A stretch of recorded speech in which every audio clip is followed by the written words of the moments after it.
myself again. But it's the only... Good evening and welcome to NUFC Matters with me, Steve Wraith. It is Thursday night and I am joined by Supermac and John Gibson. Good evening, lads. Good evening, Steve. Hi, and hi, John. Hi, Good to see you, lads. Good to see you. And as always, plenty to talk about with Newcastle United. And I suppose good news from our perspective this weekend, lads. The weekend, the football's not going to spoil it. The game is off against Villa. Malcolm, COVID has finally hit home with the first team and the staff. And we have no game. Strange times, Malcolm. Yeah, very strange indeed. And I certainly wish all of the players a very speedy and full recovery from it, and that hopefully they can all get back to full fitness and get playing again. It's a shame that this has happened, because after winning away from home at Crystal Palace, and here we are with one of the really important things for all footballers, all football teams, is when you've had a good win, and it was a good win at Crystal Palace, that you get into the next game and you win that, and you get yourselves on a little bit of a run, and the confidence starts to go up and up and up until it can get sky high. You know, you look at the likes of, well, Liverpool last season.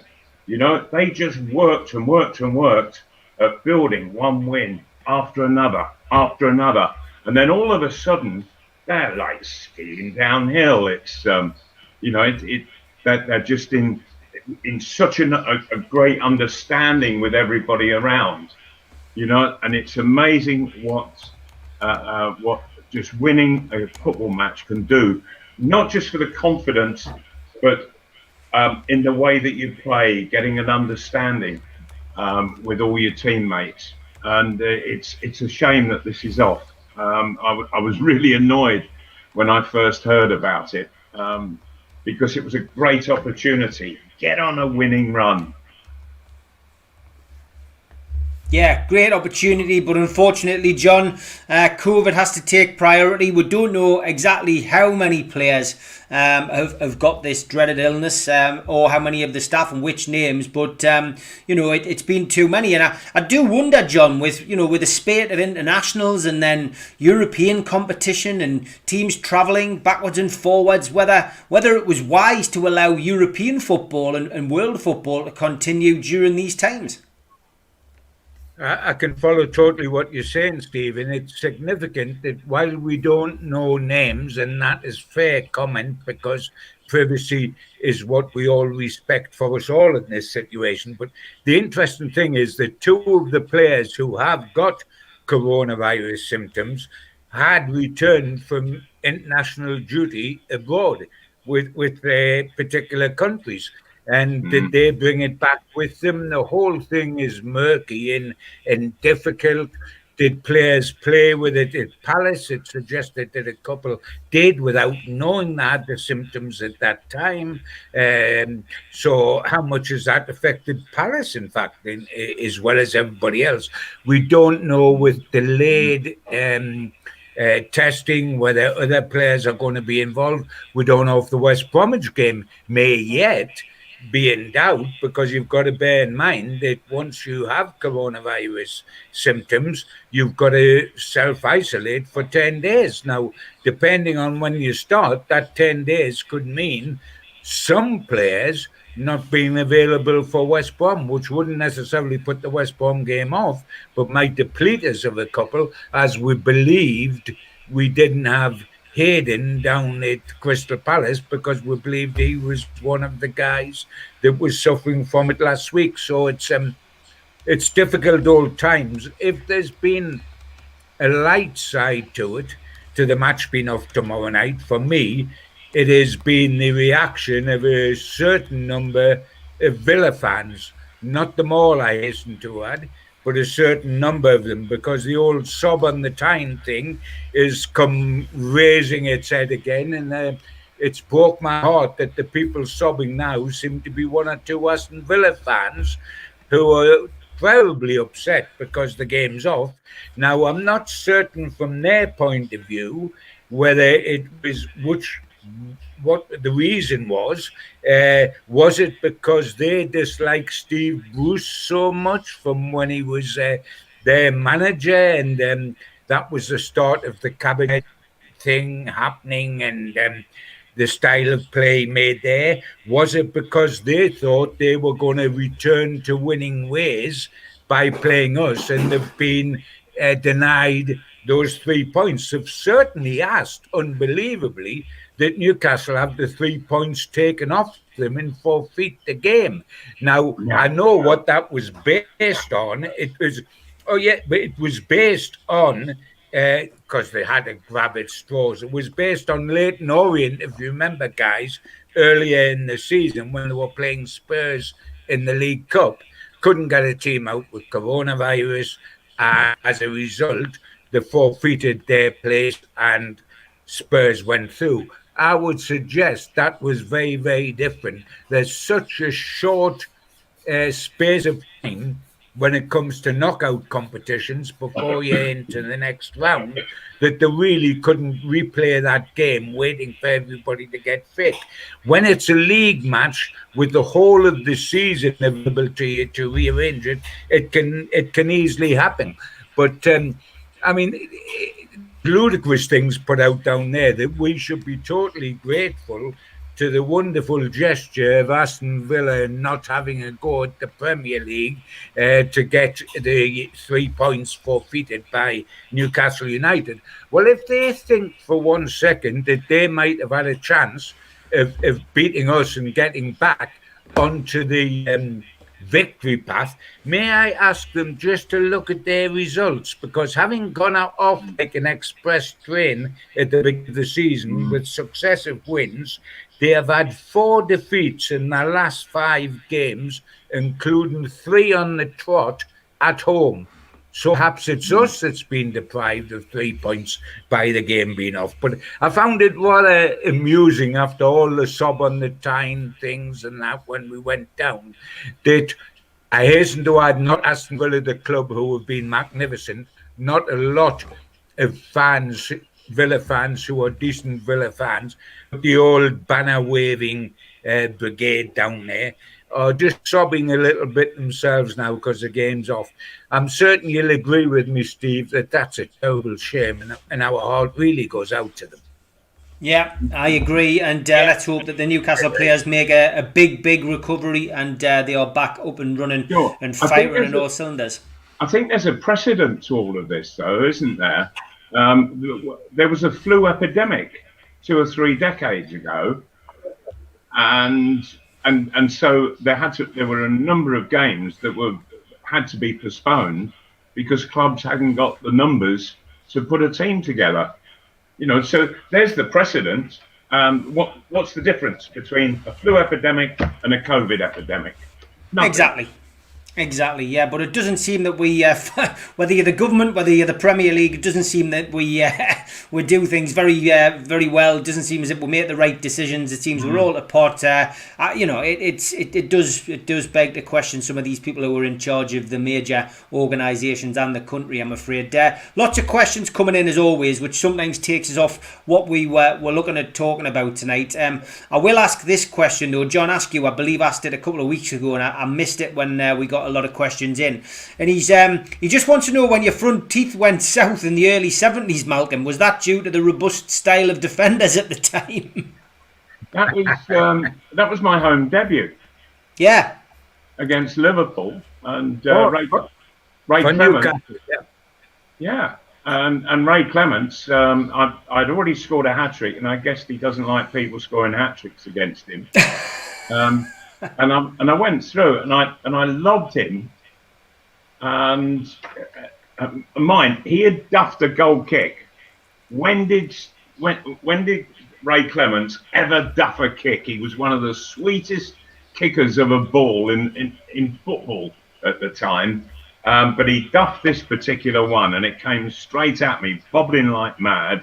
I went to control it, and it went up in the air and it went over Larry Lloyd, and I ran past Larry Lloyd, and as the ball was coming down, I saw, excuse me, I saw Ray Clements coming towards me at some speed, and so I looked to lob a volley over his head, which I did, and I was looking then sort of over his shoulder, but I realised that he was looking directly at me. He didn't look to see that where the ball was that had gone over his head. He was still just looking straight at me, and he came in and stuck his 6 studs in my face, knocked all the front teeth out, and split quite a load of stuff, all my lip and eye and heaven knows what else. And the ball, unfortunately, just went a couple of inches past the bar and it dropped on the roof of the net outside of goal. But there we were, and it made for interesting times when we were all sat together in England squads, and there was Ray Clements over there, and I'd look at him and he'd sort of look away and didn't want to make eye contact. Oh, he knew what he had done. Great question, John. I hope that gives you the answer. Now, Steve, you know why Malcolm's so good looking, because Clements rearranged his face for me. So there you are. You know a lot of things now. Well,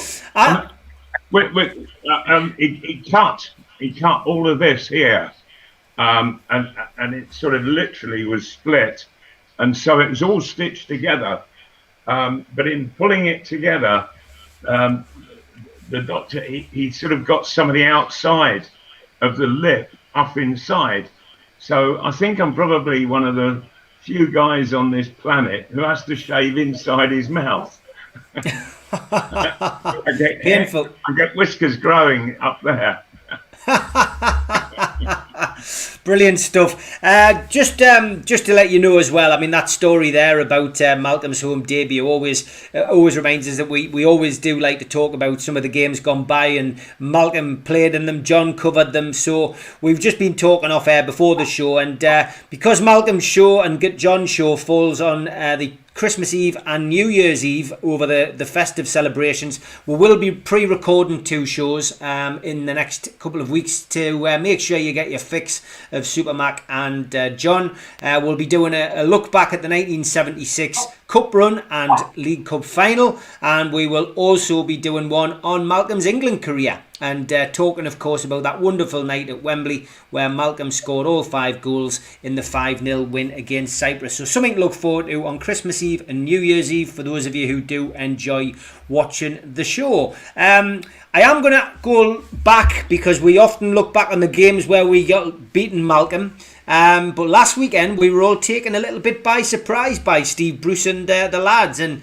I called it a smash and grab. I don't think I was wrong in saying that, Malcolm, because I don't think either team deserved to win the game. I think it was fairly even Stevens, and then last couple of minutes Newcastle went and did what Magpies do. They stole the points, stole all 3 points, and another goal by the man who could be a number 9, Callum Wilson, and the man who we paid a lot of money to be a number 9, Joelinton, scored as well. So just your thoughts on last Friday's fixture and win, and the question which we've asked a lot of fans this week is, do you think Joelinton's turned a little bit of a corner? Right, well, firstly, Crystal Palace would have been hugely disappointed playing at home. There was an hour of the game that was absolutely boring, and if people say that Newcastle made it that way, that doesn't matter. When you're playing away from home, you do whatever is necessary to take the points. And Newcastle, they did it really well. And yeah, if you're going to score late on, and they're real killer blows.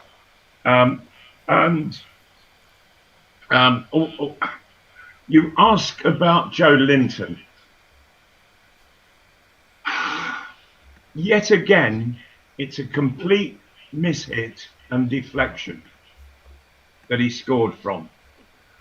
He hasn't yet scored a goal in the Premier League with a simple, clean strike. It hasn't happened. It's always deflections, and I just think, come on, you've got to get out there, and you've got to get shots on target, and sooner or later they'll go in. But at the moment, it's all deflections, and I'm surprised, to be honest, that they actually awarded him the goal, because if you look at how he struck it, I thought it was going to go wide of his left-hand post, and then deflected back across and then into the opposite corner that the goalkeeper had gone for. You know, I don't want to be unkind to the fella, but I've seen deflections like that taken away from the goal scorer, and given as an own goal. But well done to Newcastle, because Crystal Palace have been going really well this season. They were in they've been up in the top half of the table. I think they've reached 7th for a couple of weeks, and so I think Newcastle, they did well on that, particularly when you think of the dreadfully sterile performances that we've seen from Newcastle, but albeit I'm going to name 2 games, which is Chelsea and Man United, and they were both at St James Park. So maybe the players just feel a little freer in some way, or for maybe another reason, when they're playing away from home. Why they should feel under pressure, though, at St James Park, I don't know, other than the fact that it's empty.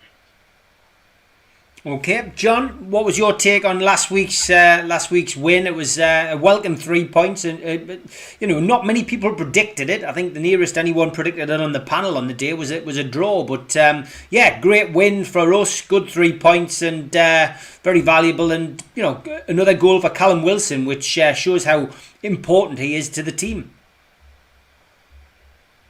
Yeah, that's absolutely right, Steve. And you got it right on the summing up just before there, when you said that basically, you know, for an hour and a half, the thick part of an hour and a half, it was very average. It was 50-50 and very average. And then in 100 seconds, the whole thing turned on its head, and weren't we grateful for that? I mean, if that hadn't happened, if those goals hadn't gone in, it would have been called a bore draw. There's no question about that. What was interesting was the actual team sheet before the game, when for once we looked as if we were going to have half a go. We fielded a flat back 4, which meant there was an extra ball, and we actually went out with 2 up top, with Callum Wilson and Joelinton. Now, the significance of that, people will say immediately, was that Steve Bruce wanting to be progressive? Was that Steve Bruce having a dip back at his critics by saying, here you are, I am putting out a team signing? One of the significant things I found, however that team come about, it was after a no-holds-barred meeting with the player. So did the players say, look, let's have a go, let's go with a flat back 4, let's push on, let's try to do something. We've got the world and his wife against us because we play very poorly in terms of entertainment. Let's have a real go against a club where you've got the chance of having a go. Now, it did make a difference, but however, at the end of the day, the stats, you know, were no different. We still had less possession than Crystal Palace, which takes some doing, mind, because Crystal Palace like to defend, have teams come on and go on the counter. We have the worst possession stats, and they had the second worst. And we, in that game, still had the worst possession stats than them. However, we did look better because of it. And for me, football, if you want to boil it down, is all about your strikers. They're the blue-eyed boys. They win matches. And Callum Wilson, thank goodness we've got him. He's got 7 goals in games. He come up with the breakthrough goal. The other one was a deflection. He got the breakthrough goal. Now, the one thing I'll say about Joelinton, and I have been as critical of the Big Joe as Malcolm has been, is that it was a beautiful reverse pass from Joelinton to stick Wilson in, and then was a goal because Wilson finishes them beautifully. Now, on Joelinton's performance, the plus I would give him is kept going throughout the match. The minus I would give him, he must have missed 4 clear-cut chances before he actually scored with a deflected shot. I mean, he was, and if you notice, when he missed chances, the camera went straight onto the bench, and Steve Bruce was tearing his hair out. He's covering his face with his hands. He knew there were missed chances, and he has said in trying to boost Joelinton this week, he must improve his finishing. But we were grateful for that. It was very necessary. And when you look, all of a sudden people are saying, well, that was us up to 10th, and then boom, you slide down as the other team's playing. We're back in our 13th traditional place in the table. Can you imagine what that table would have looked like without those teams? Also now, guys, for me, we've got a real opportunity. Aston Villa's been taken out the equation. That's fine. Our next game is at home to West Brom, and then after a visit to Leeds, we're at home to Fulham. So the next 2 home games are West Brom and Fulham, who both look, if they're heading straight back towards the Championship. I don't care, they both won the last game out. You look at their record, how poor it is.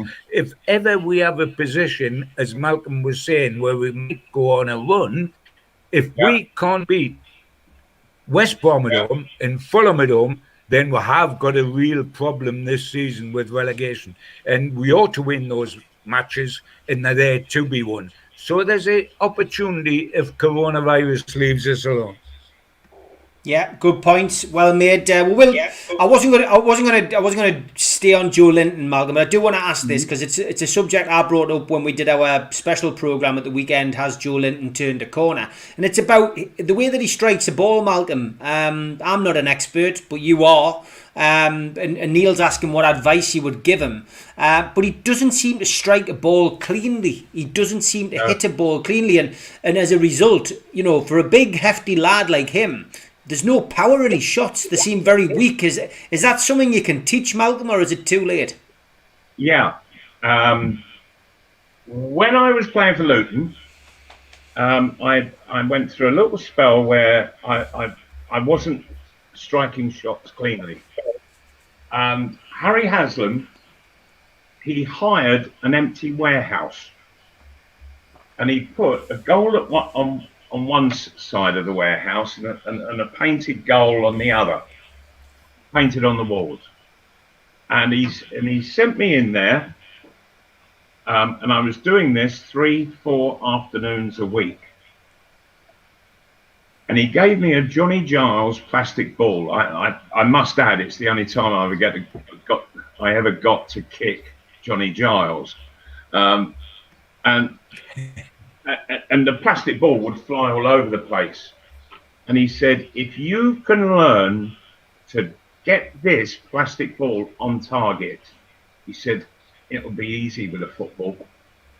So sometimes you make it harder for yourself to ultimately make it easier. And so I would shoot against the wall, and back it would come. I controlled it, turn, shoot at the other side. It would come back off the wall. I'd get it, turn, shoot. And so in the end, it was get it, turn, shoot, get it, turn, shoot. and don't think about anything else at all.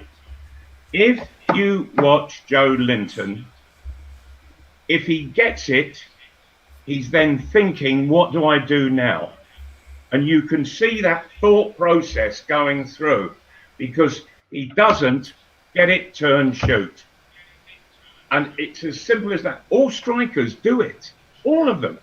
All the players who score goals and are playing up front, they have their backs to goal and they get it, turn, shoot. And so you've got to be aware of that. And I don't think Joelinton is. He has no awareness of, when the ball's coming to him, exactly where the goal is. And you should instinctively know exactly. You should be able to just look down, see the markings on the pitch, and just by the markings you can position yourself and know exactly where you are on the pitch, and the goal never moves. So if you know your exact position, you know exactly where the goal is, and so you just concentrate on your control. When you get it, on your turn, and you take the ball with you, and then you shot. and it's as simple as that. He doesn't get it, turn, shoot. What he does is he gets it, has a little think. What do I do now? What am I supposed to do? Where's the goal? Oh yeah. Oh, and where are the defenders? He has no awareness of what's around him. And he should know exactly that. And so I would have him practicing all day long. Get it, turn, shoot. Get it, turn, shoot. And his control will get better. His shooting will get better. But his awareness will become absolutely spot on. I might get him a copy of the England versus Cyprus game, Malcolm, and send it to him for Christmas. Well, just want to say thank you to newworkwear.com, specialists in the supply and branding of clothing for the workplace, who've agreed to sponsor us again this month, and qtechshop.co.uk, the makers of pool tables and snooker tables and much, much more in Wallsend in Newcastle. They've also knocked up, for those of you who are Supermac fans, some rather snazzy t-shirts and some rather snazzy mugs. So any of you out there who are looking for a Christmas idea for your lass or your daughter who's saying dad or granddad, what do you want, then get yourself a t-shirt or get yourself a mug. Get it ordered. It's available at newcastlelegends.com. Before we go on to the next topic, I do also want to give a shout out to Zara, who has made this wonderful film, We Are the Geordies. And it is released digitally on all platforms from the 11th of December. Unfortunately, COVID has scuppered the chances of a live premiere for now.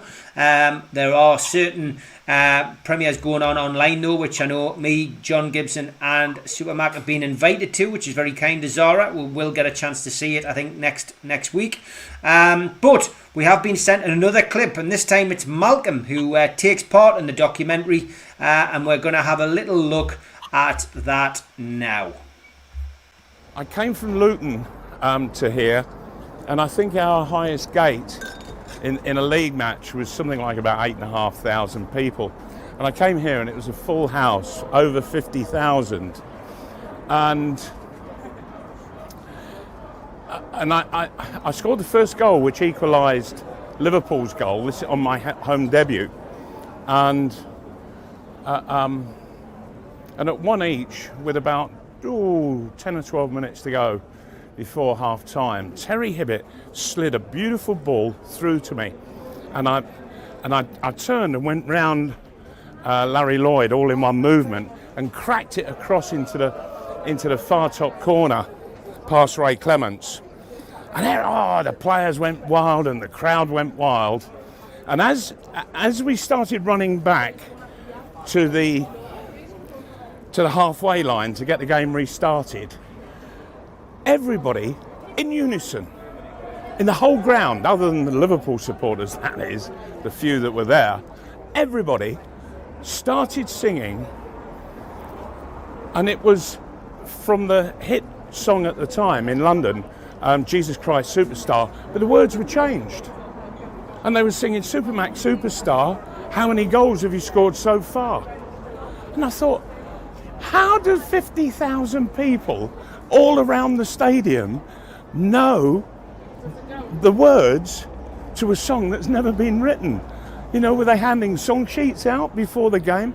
And that's the magic of Newcastle United supporters. And I've never met it anywhere else in this country or around the world, wherever I've gone to play football.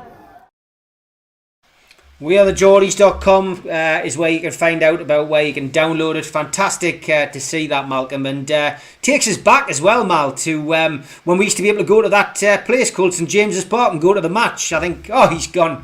Yeah, I mean, John Gibson, you've seen that. That was when that was taken the promotion season, when we were basically, me and Malcolm walked up to the ground, and Zara did the interview outside, and yeah, fascinating to see, just that. But it's a great film, and I'm looking forward to seeing Malcolm on it. Yeah. I mean, I remember when we were filming that. It seems so long ago now, Steve. But I mean, I did some stuff with her as well on the roof of the Strawberry. We talk about we haven't been in St James's Park for a while. We haven't been in the Strawberry for a while either. But there were good days. There was a passion going around the making of that film, and it's just lovely to see Joey passion. And I guess it's lovely to see it right now to remind us what it used to be like when we could all get together and show our love of Newcastle United together. So I'm looking forward to watching that, as you will be, and Malcolm next week, mate. No, fantastic. We always have a little bit of hilarity on a Thursday because people are starting to run a betting school on when Malcolm's going to disappear because he has this problem with his internet, it seems. We're even talking about it before the show started, saying, it must be like a surge around your area around about 6:30, and of course he's gone again. What I find amazing about it, Steve, is I'm certainly putting the dog out, by the way. I think it's definitely a case of taking the dog out into the back garden. But what I find absolutely wonderful is he suddenly reappears with no explanation whatsoever and just dives back into the conversation. It's absolutely brilliant. He'll come back in a minute, totally unruffled, and take part in whatever's happened. In the meantime, the dog will have gone outside and done its business, I presume. Unbelievable. Dave Clement says Joelinton's at his door for Supermac DVDs. Mark says we should play Who Let the Dogs Out when Malcolm comes back. David Crone says Malcolm's going to shave the inside of his lip. Unbelievable. That was too much information, that bit. It did. Whilst we're waiting for him to get himself sorted and come back, let's talk a little bit about Jurgen Klopp's outburst at the weekend, John. And I'm not sure whether you saw it at all, but I saw it live, and I was blown away by it because the interviewer got what you would call an interviewer's dream interview, where Klopp just clearly had something on his mind and wanted to come out with it, and he gave it to the interviewer two barrels, basically blaming him when he meant to say that it was Sky's fault. He was having a pop at the journalist. I mean, I didn't see it live, but I have seen it since. I mean, quite incredible, really, because it was live and he just turned on Des Kelly and didn't give him the lickings of the dog, as though he had decided what time the matches would kick off and where. And I mean, I felt a bit uneasy about the whole thing because Klopp has got this wonderful personality and wonderful repartee with fans, and not just Liverpool fans, but fans throughout the country who adore the way he plays his team, adores the warmth of the guy, etc., etc. And to a certain extent, this made you uncomfortable, but it wasn't the image of Jurgen Klopp that we know. I mean, a lot of what he said held water, that all clubs are getting injuries with the current situation where everything's getting squashed in with limited training, pre-season, etc., because of the coronavirus. But I don't know that a live television interview at the end of a game is the time to take it up. And I mean, I don't know if I was alone in thinking at the time, and this wasn't a go at Jurgen Klopp, but I was thinking of Liverpool.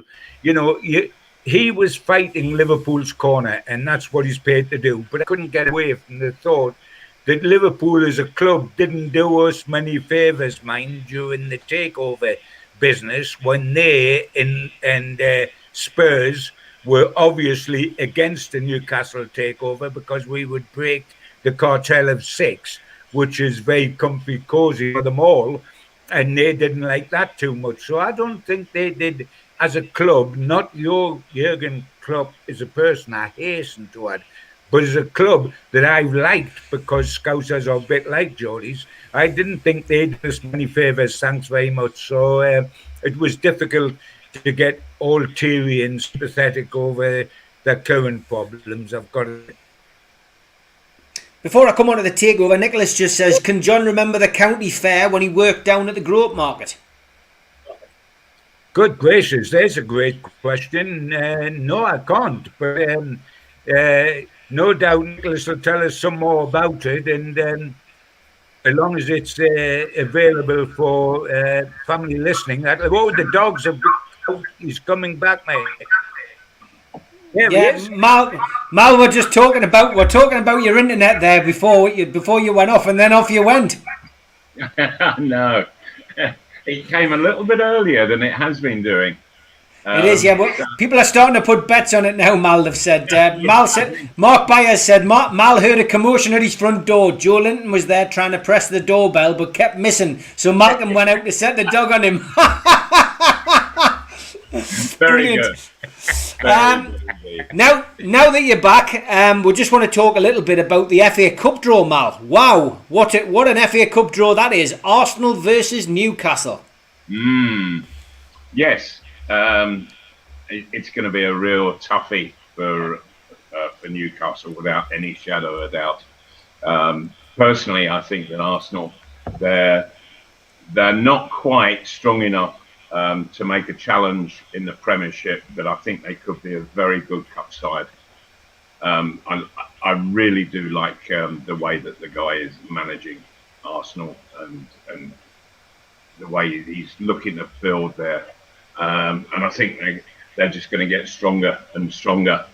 But who knows? But I don't think it's a good place for Newcastle to go. And in actual fact, it's reminded me that in my first season with Newcastle, if you remember, John, we were drawn against Arsenal in the League Cup, and we played Arsenal on the Wednesday night in the League Cup, and we got beat 4-0, and then we played them in the league on the Saturday and lost 4-2. And so in 3 or 4 days, Arsenal scored 8 goals against Newcastle. They were a couple of right thumpings. It would be nice if Newcastle can turn that around, even though it's half a century later. John, it's a tough draw, but if you're gonna progress in the cup competition, you've got to beat everybody.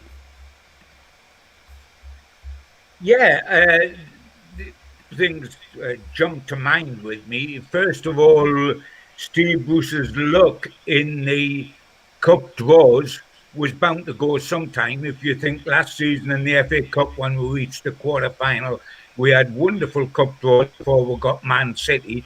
This season in the League Cup when we're in the quarter-final, we still haven't met a Premier League side, and we're not going to in the next round. It's Brentford, albeit a good championship side, but a championship side. So Steve Bruce has had wonderful luck in the domestic cup draws over last season, and it was bound to comprehend that on the law of averages. Having said that, may I just point out before we go all doom and gloom that this Arsenal side is beatable.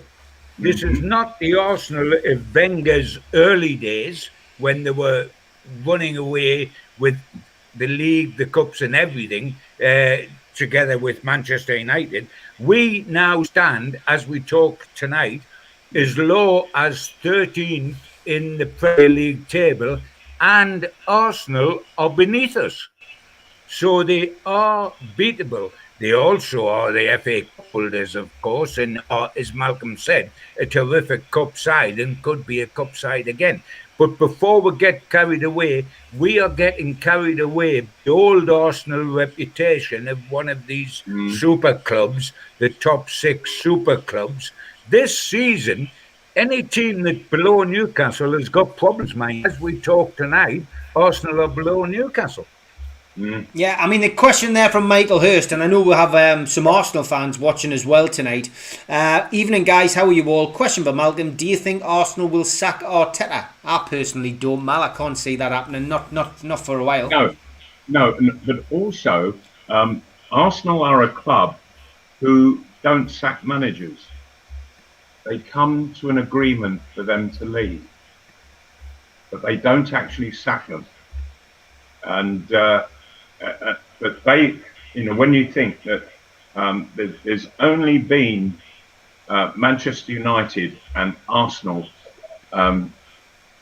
in recent times who have had long-standing managers, and that was obviously Sir Alex Ferguson at Old Trafford and Arsene Wenger at Arsenal, and they were very long periods of management, and so Arsenal, they're a club that's very patient, and they've got Arteta. He's a young manager, but by heavens, he is a talented man, a hugely talented guy, and Arsenal will give him the time, and they'll give him the support financially and what have you, and I can see him being very successful at Arsenal. I really can. Me too. It will take time. It will take time, but Arsenal are patient. They were my tip. They were my tip for the league. They were my tip for the league this year, Malcolm. If you remember, I did. Maybe it was a little bit premature, but I think it was. Yeah.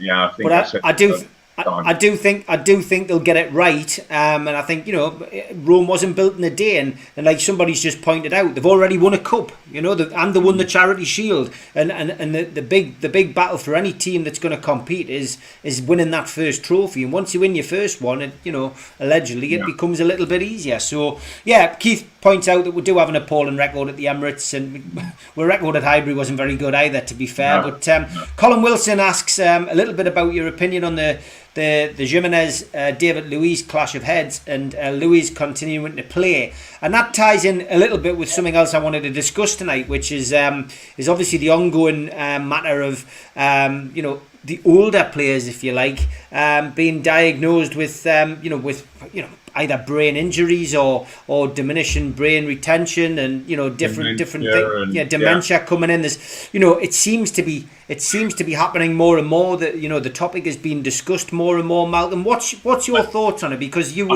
played in the same era as Jackie Charlton and Bobby Charlton and Jeff Astle. Yeah. All of these guys.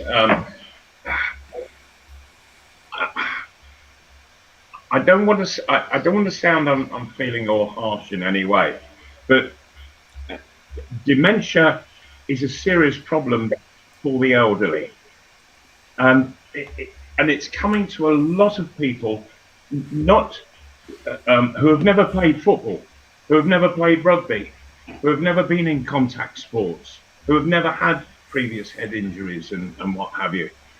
They're suffering it as well. So I understand the PFA stance that they're not getting heavily involved, because I just get the feeling that it's going a bit too far overboard. I understand, yes.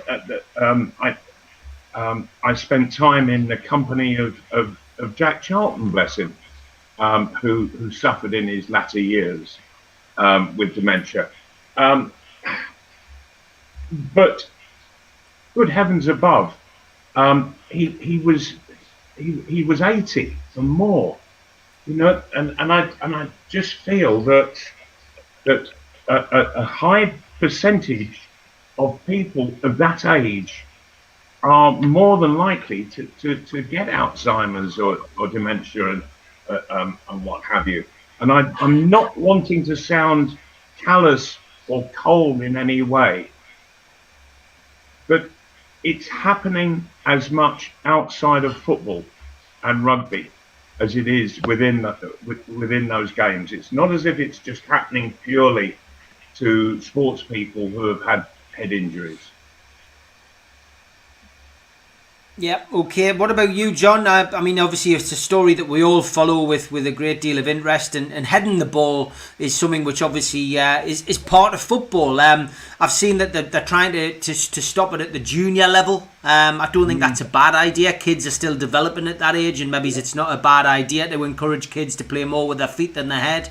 But I mean, there's nothing conclusive. I remember watching a show on television with Alan Shearer a while back, and although it was a really good, well documented what could cause it, etc., there was nothing conclusive. But it could play a part. But Malcolm makes a valid point. That dementia, it doesn't just affect football, as it affects older people.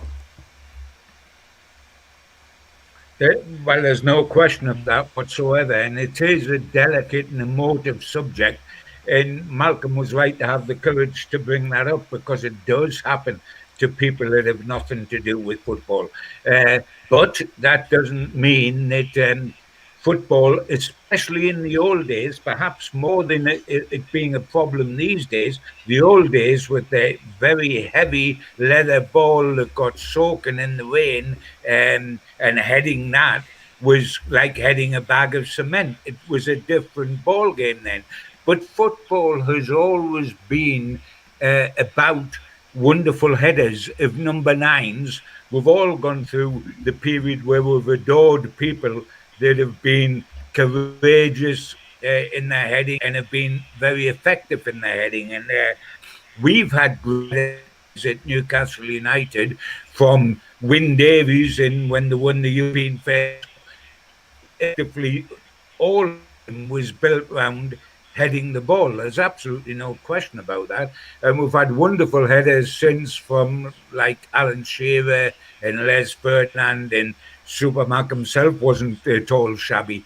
We've had plenty of that sort of thing. It is an emotive subject. It is something very, very, but I'm hoping perhaps the problem today is not quite as acute as it was in the old days with the heavy ball.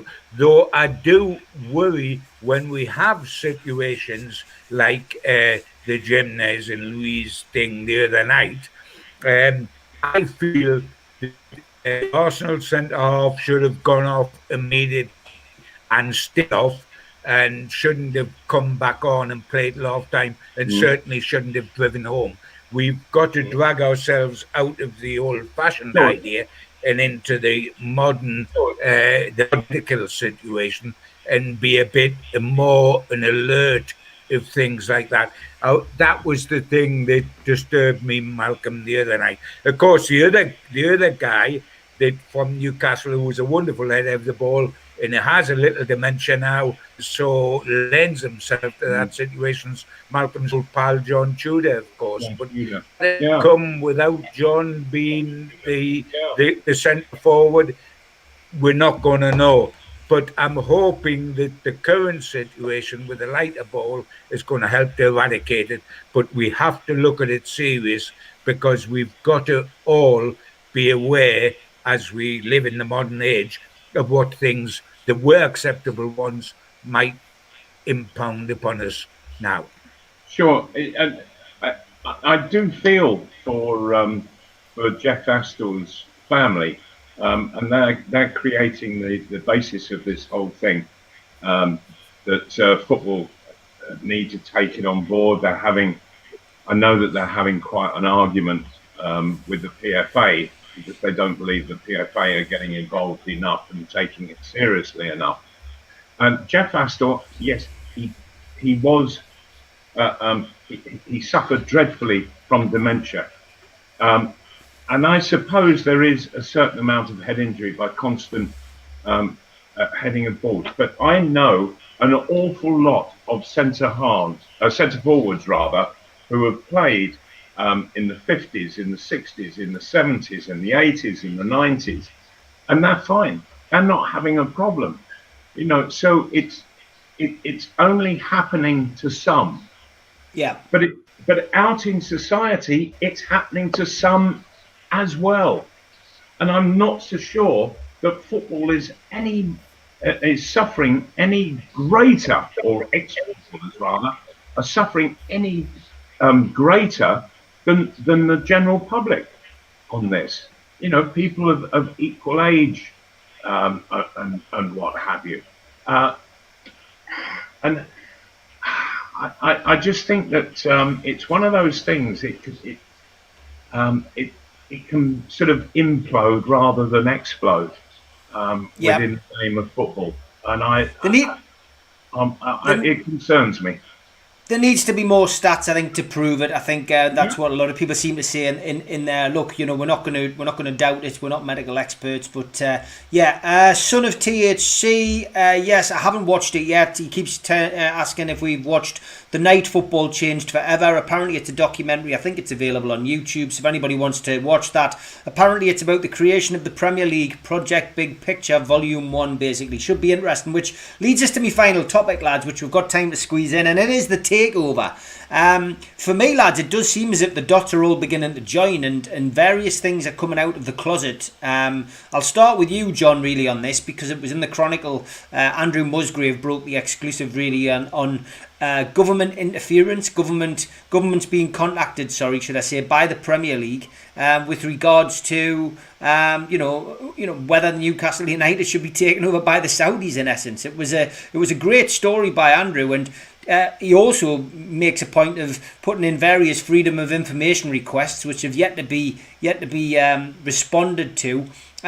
It just breeds this story of cover up, corruption, which a lot of fans have mentioned on social media. They feel that there's been moves by the Premier League to stop this. And, why go to the government? I know MP Ian Mearns, who comes on the show, is going to take certainly the government to task over this next week if there isn't any answers. Yeah, very interesting. Andrew is a good friend of mine that works with me a lot personally on various things with Newcastle United. He's a inquisitive mind. He's done brilliant on this, on getting a hold of something like a dog with a bone, not letting go, and that's a sign of good journalism. And yes, there's absolutely no question that things are coming out of the woodwork and will continue to do this. And it's interesting as well with Mr. Mearns, who you've talked about, who was a very loyal Newcastle United fan, and when Owen Gated, his other love was Gateshead in the way that my love is Newcastle and Gateshead. And so we saw him a lot over at the International Stadium, as well as being a very good Newcastle fan. And more power to these people, Andrew and him, that are doing so much to shake the cage and get things coming out of it, because the Premier League have done us no favours time and time and time. And half the time it looks as though they were looking to get people on board that would say you're going to make the right decision when you knock Newcastle United on the head. And they've gone around trying to do that. And the wonderful thing is that they perhaps didn't realise what when they were taking on Geordies, because we are like what a hold of me a trouser. We don't let go until everything is shaken out the trees, and we will continue to do that. And the other wonderful thing is that the Saudis, no doubt through the Reuben brother commander who knows Geordies, are willing to stick in there and stick around and stay around, and not just walk away in the hope that something can come out of this yet. And more power to the elbow, everybody trying to do this. It would be very easy to say, let us walk away, let us cry into a beer, let's forget all about it. no, let us not. Let us keep going. We've actually got an ally on our side in Mike Ashley, who I've mentioned with his Yeah. lips. Let But him John, have a shout, and yours is 13 years have been on our side. well, yes, but John, there is one point that seriously concerns me in the whole of this. Are the Premier League acting as an independent body, or are they just the tool of the powerful six at the top of the Premier?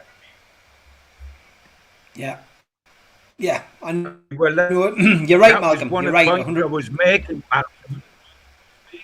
That's one of the points I was making, Malcolm, when I said that while I love Klopp and while I think his argument about injuries, etc., has a lot of, I find it very difficult to watch Liverpool bleeding when I think of what Liverpool as a club, their owners, might have done to us behind the scenes. I find Yes, it very difficult to cry crocodile tears for Liverpool or for Spurs if it comes to that as well, or for any of the top six. absolutely. I'm very suspicious about American ownership after what I've seen in these last few Yeah. weeks and months. Very suspicious because I think that they'd love to just turn football into a one league operation, as they got with American football over in the States. You know, Yeah. there's no promotion, no relegation. Absolutely. You know, that it's a set league, that it's the same every year. Nothing Yeah. changes.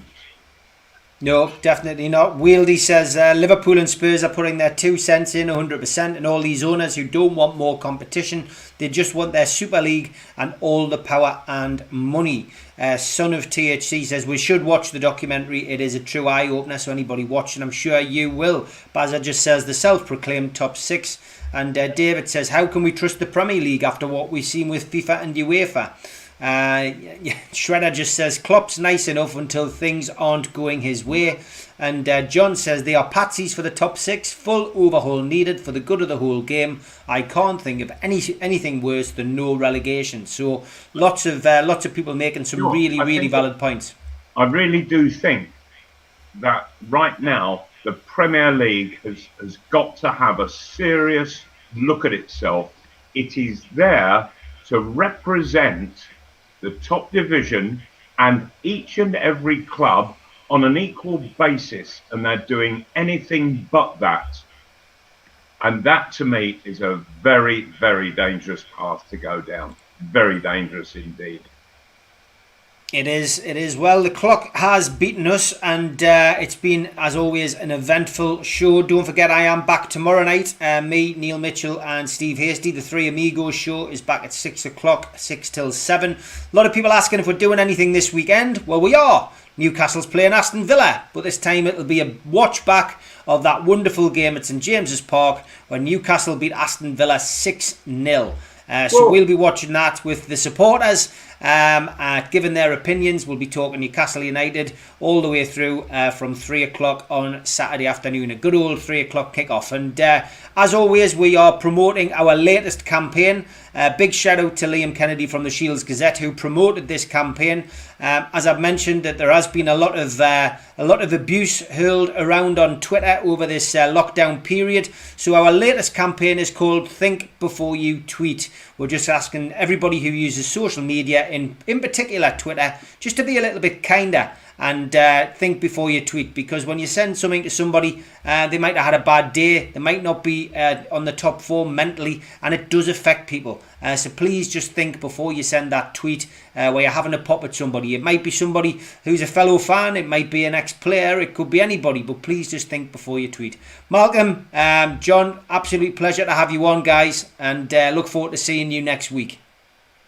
Look forward to it. Have a good weekend. And oh dear, aren't we going to be bored without football? Well, we are gonna be bored, lads, but at least we'll not get beat. Take care, lads. I'll see you next week. Take care.